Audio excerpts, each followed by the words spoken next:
Dotarliśmy do hotelu w miejscowości Dakla. No i mamy tutaj taką sytuację między prysznicem a prysznicem, że w sumie jest ta szyba, ale bardzo dobrze mogłoby jej nie być. Uwaga!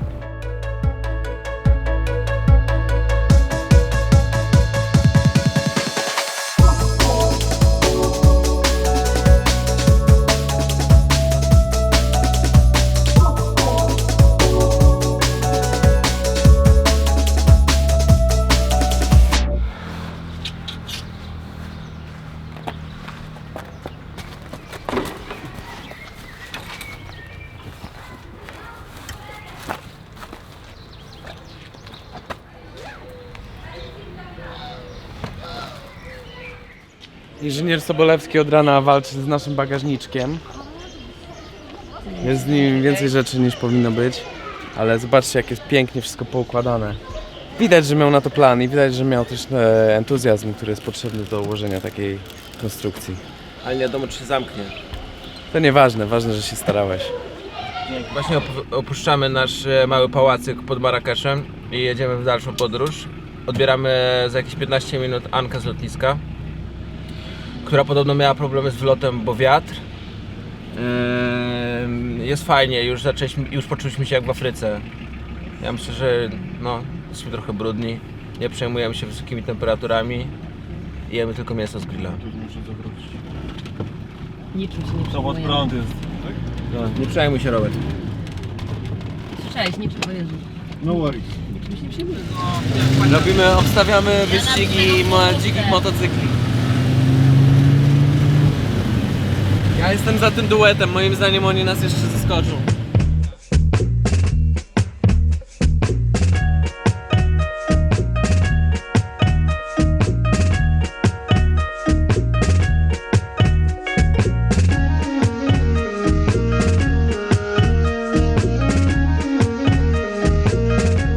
Za chwilę opuszczamy Marrakesz. Wczoraj mega fajna przechadzka po centrum.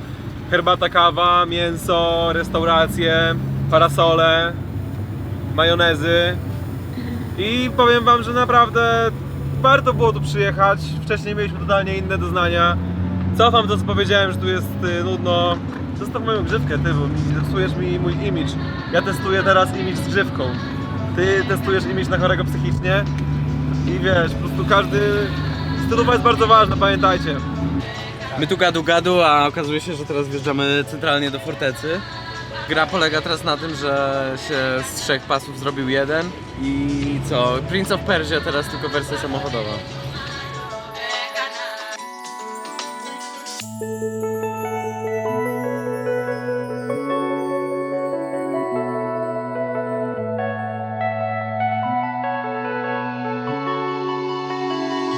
Zobaczcie, jak to jest, że minęło tyle set lat, od kiedy powstał Marrakesz, a na przykład w takich Stanach Zjednoczonych prezydent nadal wierzy w rozwiązanie,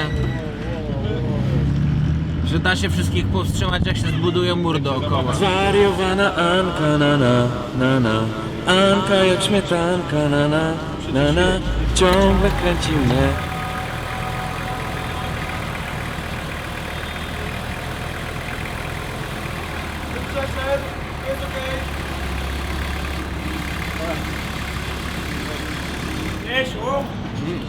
Świeże uczy.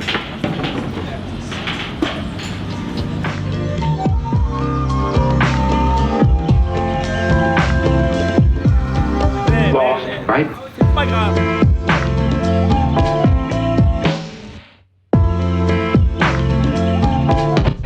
Oh, I'm sorry.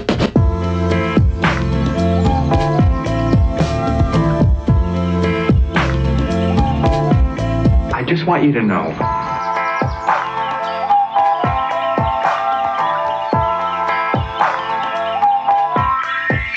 Please.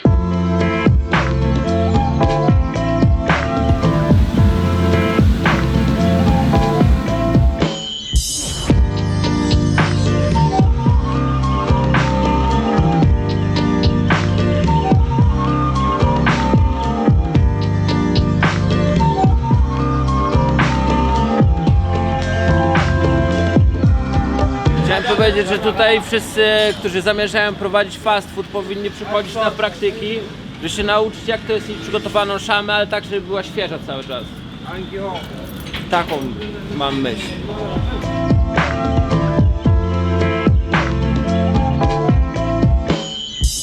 Już zaczynamy etap noszenia koszulek po 2 dni, 3 dni.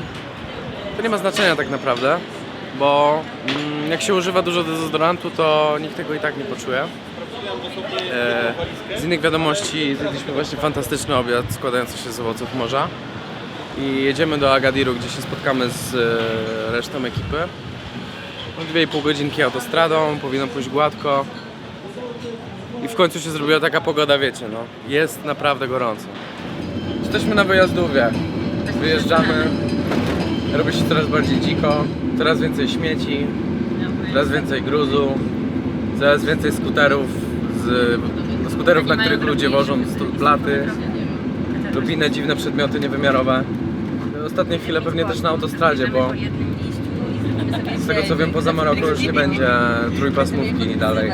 Zależy jak na to patrzeć. Te wiejskie drogi też mają dużo uroku, ale autostradką się mimo wszystko dużo szybciej jedzie, a z racji tego, że mamy kawał drogi, to doceniamy póki co.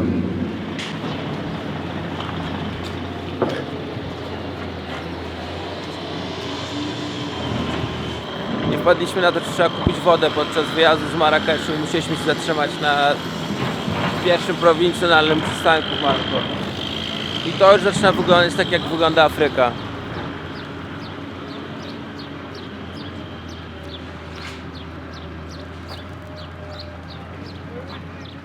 Teraz tak przez 3 tygodnie.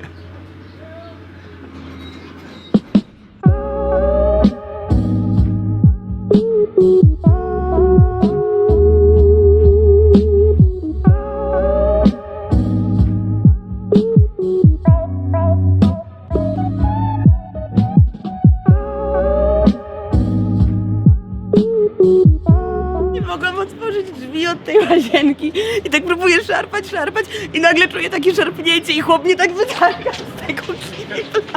Także tak przeskoczyłam w powietrzu. Mówię, o, dziękuję bardzo, on mnie tak złapał tak krzyż za ręce i powiedział, nic się nie stało. Bo Łuki ma manię tłumaczenia wszystkim najbardziej oczywistych rzeczy. I przed chwilą jak szedłem po wodę i poprosiłem Olgę, żeby poszła ze mną, bo nie jestem najbardziej komunikatywny we francuskim, to Łuki powiedział, że woda to aqua. Łuki,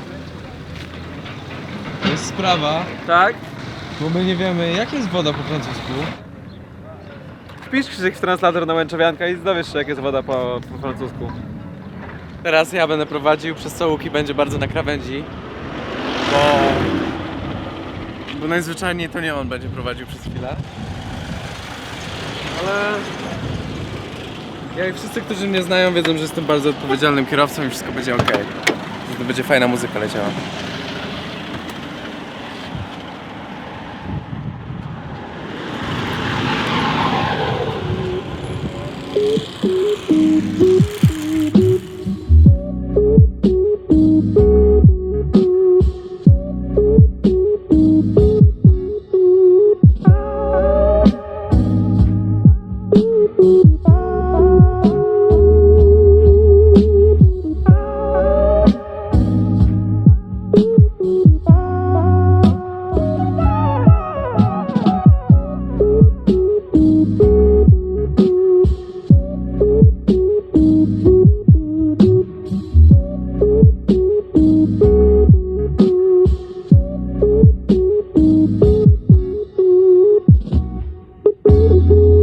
Ja nie wiem na ile to jest prawda, ale przed chwilą mieliśmy taką rozkminę z Robertem i zastanawialiśmy się, bo tutaj rzeźba terenu wygląda tak, jakby wszystkie warstwy były na siebie nakładane przez bardzo wiele czasu i jest wypiętrzona tak w tamtą stronę.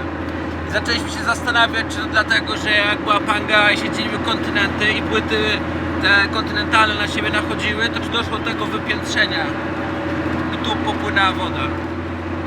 To jest tylko teoria, kochani. Więc rada, protip jest taki, że jeżeli poczujecie, że wciskacie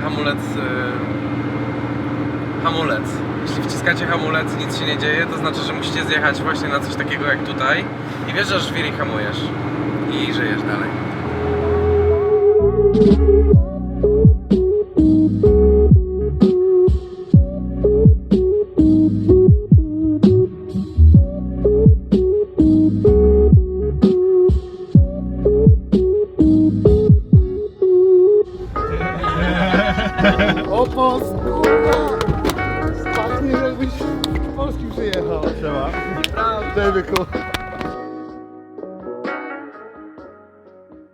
Zazwyczaj naszym niebieskim jeździmy w 4 osoby i jest tak, wiecie, na styk. Więc w tym momencie na pokładzie mamy 8 osób z bagażami na miesiąc. No i myślimy, że się pomieścimy. To będzie, wydaje mi się, już maksymalnie co niebieski jest w stanie unieść, pomimo tego, że ma 9 miejsc, a nie 8. Mamy wyścig z czasem, będziemy obejrzeć wschód słońca, ale chyba się nie... Znaczy nawigacja jest przeciwko nam, ale my wierzymy, że się uda. Zresztą no teraz jest całkiem ładny ten zachód słońca, ja sobie zerkam.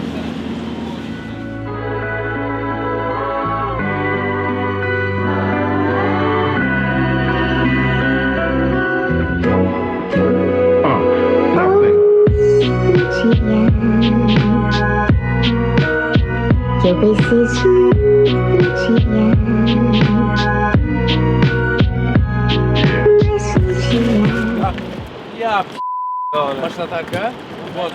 Zaczęło się. Dojechaliśmy do hotelu, który w końcu wygląda jak ten, wiecie, wymarzony przed wyjazdem. Nie ma żadnego światła. Schodzimy sobie po skale w dół i zaraz się przykryjemy brudnymi kocami. To, o czym każdy z nas marzył w głębi duszy.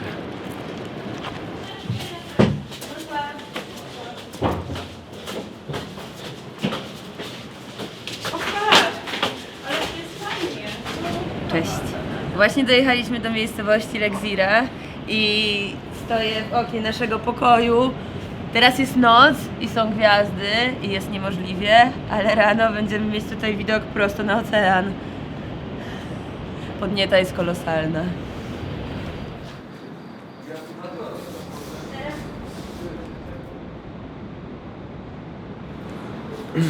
I pamiętajcie, kochani, Chłopaki w podróży vlog to ostatni vlog, który nie ma sponsorowanych treści. Nie dałbyś mi Coca-Coli? Nie?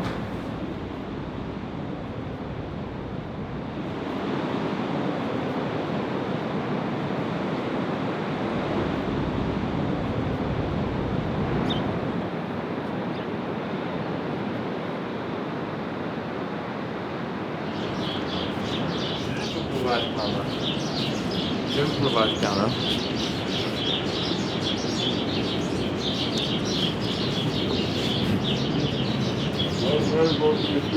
Co?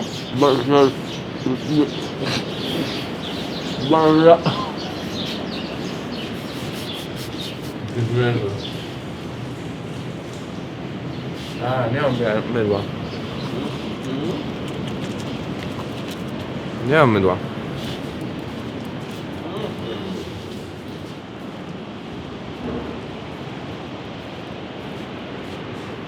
No i co, jak wam się podoba, kochani? Fajny, co? Tam jest taka wyspa, na którą rano chodzą wędkarze i rzucają sieci chyba z niej, czy tam wędka. Pierwszy raz widzimy ocean, tak wiecie, w pełnej krasie i naprawdę robi wrażenie. To się nazywa Lexira, gdzie jesteśmy. Dojechaliśmy do Algeziry. Tam za rogiem jest ten łuk, teraz go nie widać, może się przejdziemy za chwilę. Jest taki wielki łuk nasypany z jakichś takich kamieni czerwonych, wiecie. I on się zawalił, nie? Także wyobraźcie sobie, jakby po prostu molo w Sopocie przez cały istnieć. To mniej więcej tak. Tak się gra, kochani. Jeden ręcznik na 5 osób i to jeszcze taki cienki, patrzcie. Ale ja jeszcze nie wiem, do jakiego stopnia się zmoczę pod prysznicem, więc to wcale może nie być taki duży problem.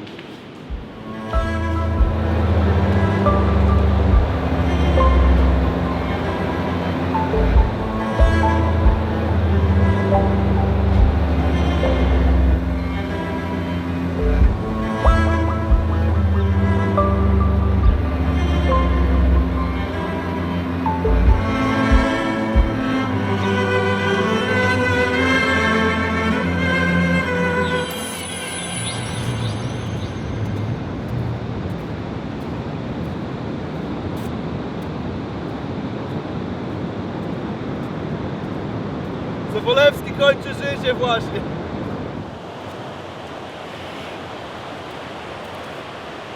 Co tam, Łuki, napsuciłeś wczoraj?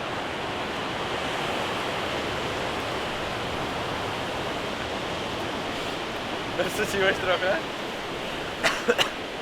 Bywało gorzej. To prawda. Bywało dużo gorzej. Potwierdzam.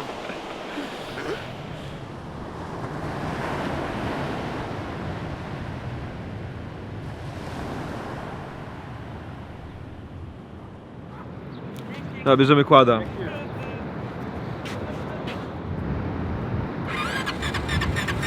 Kręci, ale nie odpala. A to dobre chińskie kymko. Teraz będziemy ujeżdżali. Okej. Siadaj. Zobacz tyłem, tak? Kochani, tak trzeba żyć!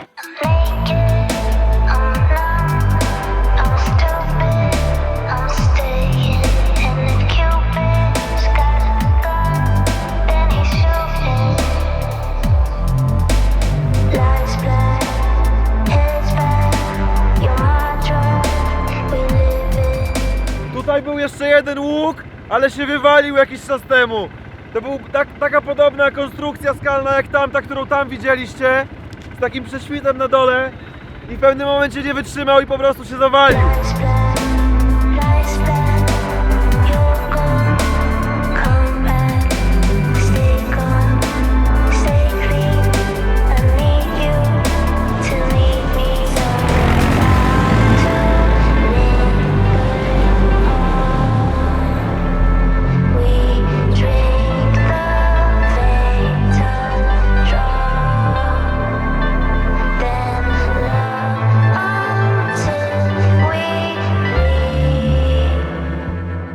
My heart will go on.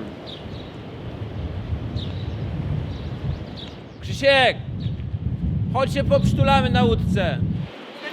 Jesteśmy w mieście Sidi Ifni. Z tego co tutaj Marek powiedział, Hiszpanie tutaj siedzieli do lat 70. Jest trochę pozostałości po nich. Głównie widać to po architekturze i po układzie ulic. A tutaj jest taka mała ciekawostka, czyli budynek w kształcie statku. Jak zobaczycie, to ma taki tutaj dziób zaokrąglony z przodu.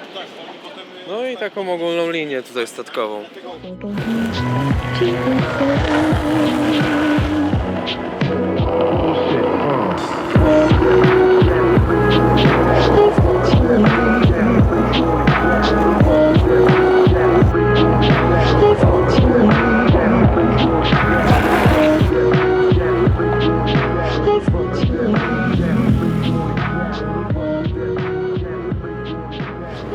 Tak jak widzicie, bardzo intensywnie przejeżdżamy te 1000 km, które mamy dzisiaj do zrobienia.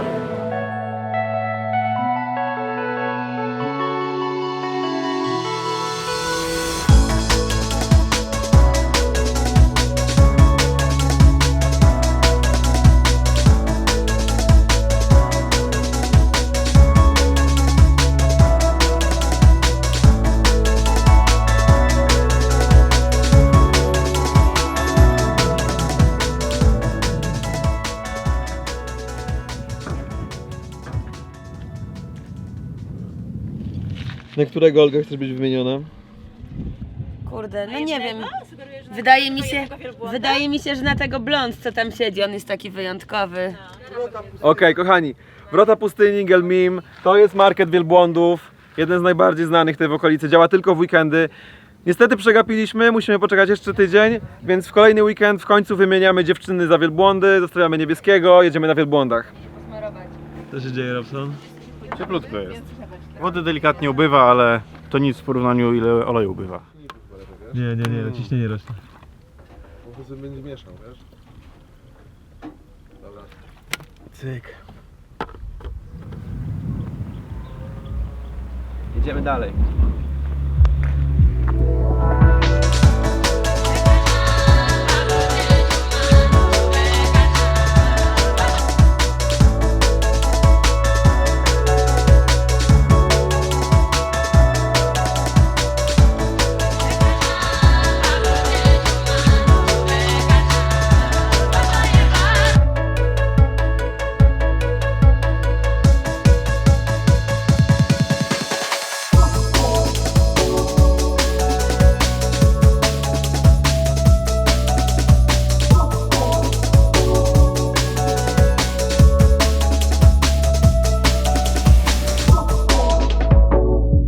No, także zrobiło się już popołudnie, idzie nam mega. W ciągu pół dnia przejechaliśmy jakieś 180 km z 1000. No. Myślę, że te 10 godzin minie jak z bicza strzelił. Mnie aż boli, jak muszę mówić o tym, ile nam jeszcze zostało, bo to niecałe 800 km, kochani, taką samą drogą jak wcześniej, tylko że trochę bardziej ładną i płaską. Uwaga, wielką z prawej, kochani. Dakar 1650. To tam z tyłu to są wszystkie miejscowości, które odwiedzimy. Odwiedzimy Dakar, Nouakchott, Dakhla i to tyle. Do Dakaru mamy 1656.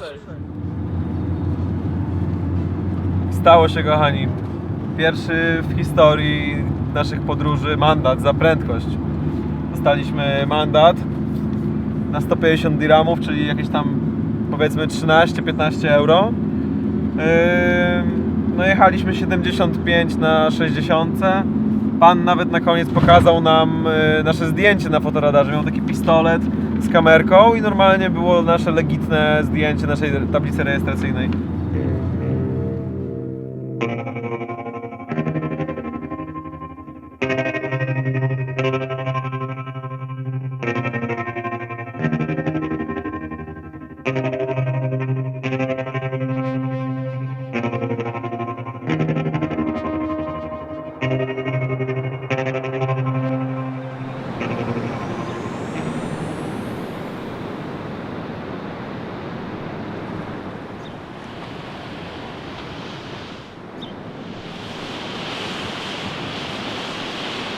No, to jest taki widok, który wzruszy nawet najtwardsze serce.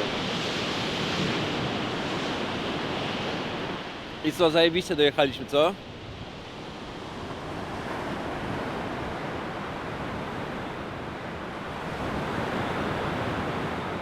Tutaj mamy linę, która służy do tego, żeby przypadkiem nie wpaść do dziury, więc naturalnie jesteśmy już za liną, bo jesteśmy bardzo niegrzeczni.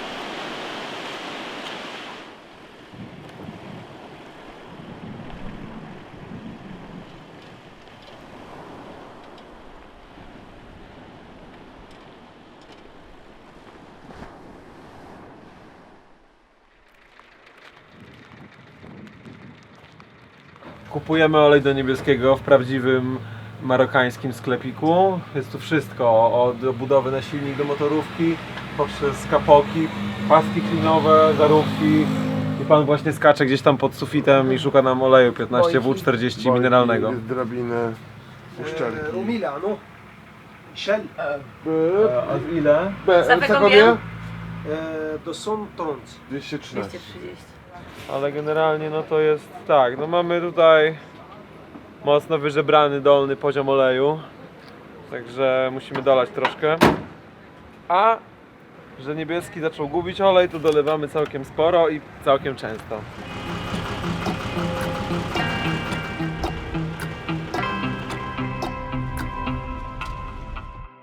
Dotarliśmy do hotelu w miejscowości Dakhla. Jechaliśmy cały dzień, całą noc, także jesteśmy totalnie z energii. No i mamy tutaj taką sytuację między prysznicem a prysznicem, że w sumie jest ta szyba, ale bardzo dobrze mogłoby jej nie być. Nie no, powiem wam, że umycie się po 30 godzinach jazdy to naprawdę jest fajne uczucie. No. Jeżeli jesteście w miejscu, gdzie nie można pić wody z kranu i zapomnieliście o tym i wypukaliście zęby wodą z kranu, to jest jeden sposób, żeby zapobiec wszelkiemu złu.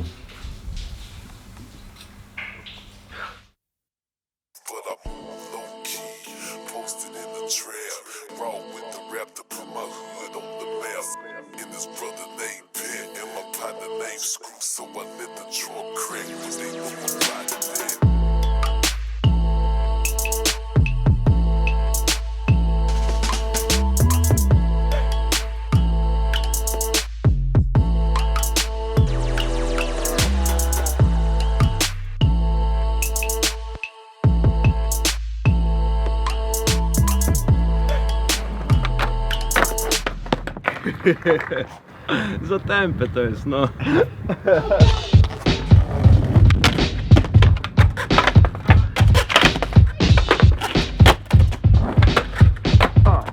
Nie. Nie wyjdzie. Tam jest strasznie tępy murek i próbuję w jakiś sposób go wyściskać. Normalnie to zrobił świeczką, ale teraz muszę użyć filtra 50. Czyli tak o deskę posmaruję. O tak.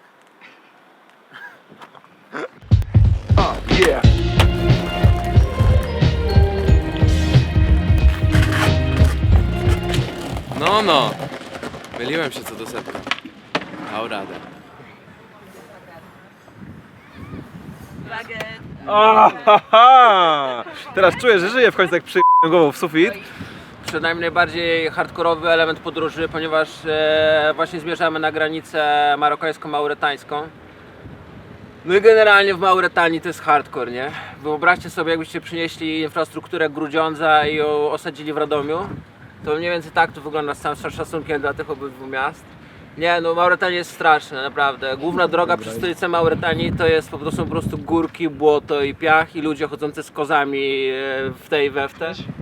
Ale w Senegalu to już sobie dasz na grubo sobie dasz, nie? Nie, w Senegalu czekają na nas zimne gazelki. 06.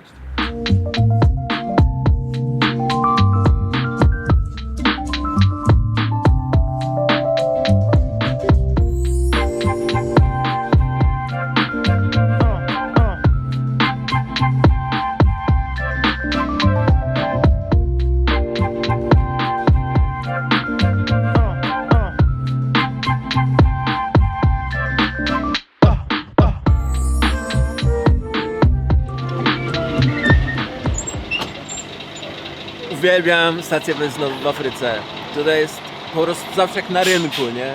Najlepsze jest na stacjach benzynowych, że to są takie bardzo wyjątkowe miejsca na trasie, bo zazwyczaj przejazdy trwają bardzo długo i stacja benzynowa to jest zazwyczaj to miejsce, w którym jako pierwsze jest światło, jest dużej ilości, więc po prostu wszyscy tutaj przyjeżdżają, wiecie, nie? Jak owady po prostu do żarówek.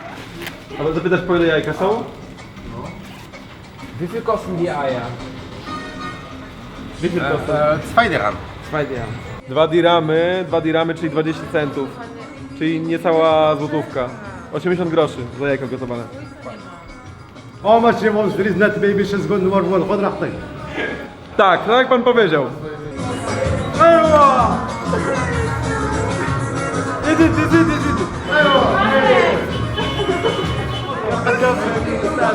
الله يرحمك الحداد. W ogóle Melko na stacji to jest taki klasyk. ايوه. Wali mu baraka.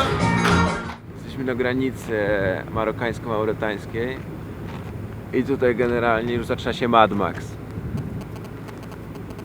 Piach, stare fury i nie wiadomo o co chodzi.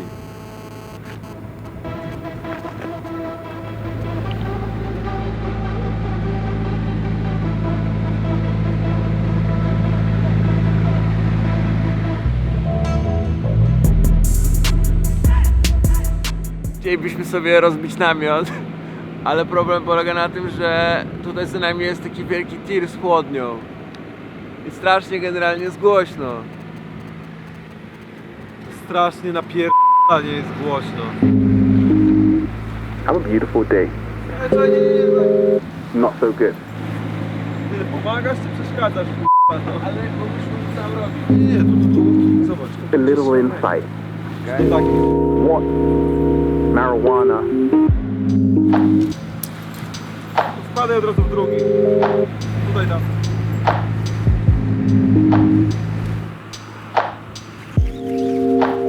The sun has gone down. To są jakieś strategie. Dobra robota. Chcesz order?